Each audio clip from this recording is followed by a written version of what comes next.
Hello everyone, this is me Bholanath Ganguly. আশা করছি সকালে ভালো আছো, সুস্থ আছো। তো আজকালকার ব্যস্ত জীবনের মধ্যে অনেকেই আছো যারা ইচ্ছা থাকলেও কিন্তু প্রত্যেক দিন জিমে প্রেজেন্ট থাকতে পারো না। কাজের এত প্রেশার, হয়তো সপ্তাহে 3 থেকে 4 দিন তোমরা জিমে নিজেকে সময় দিতে পারো। তাদের ক্ষেত্রে আমার পার্সোনাল একটা সাজেশন থাকবে, যেহেতু আমি অ্যাজ এ ট্রেনার কাজ করি জিমের মধ্যে, অনেককেই দেখি এরকম প্রবলেম অনেকেই ফেস করে।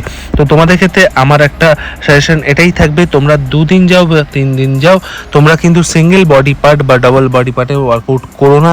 এক্ষেত্রে তোমার কোনো না কোনো মাসেল গ্রুপ কিন্তু মাইনাস পয়েন্টে থেকেই যাচ্ছে। আমার সাজেশন এটাই থাকবে, তুমি 2 দিন জিমে প্রেজেন্ট থাকো কি 3 দিন থাকো, সেক্ষেত্রে তুমি প্রত্যেক কটা বডি পার্টকেই কিন্তু ট্রেন করবে। হ্যাঁ, তোমাদের মনে হয়তো প্রশ্ন আসতেই পারে যে প্রত্যেক দিন যদি সব কটা বডি পার্টকে ট্রেন করি মাসেল রিকভারিতে প্রবলেম হবে, এতে হয়তো আমার মাসেল লুজও হতে পারে। আমি এটাই বলবো, প্রত্যেক দিন যদি তুমি সব কটা বডি পার্টের ওয়ার্কআউট করো, সেক্ষেত্রে তোমার একটা পজিটিভ রেজাল্ট এটাই যে তোমার কোনো মাসেল গ্রুপ মাইনাস পয়েন্টে থাকবে না। হ্যাঁ, তোমাকে একটা জিনিস মাথায় রাখতে হবে, তুমি যখন ফুল বডি পার্ট ওয়ার্কআউট করছো সেক্ষেত্রে তোমাকে সেট অ্যান্ড রিপিটিশন কমিয়ে দিতে হবে।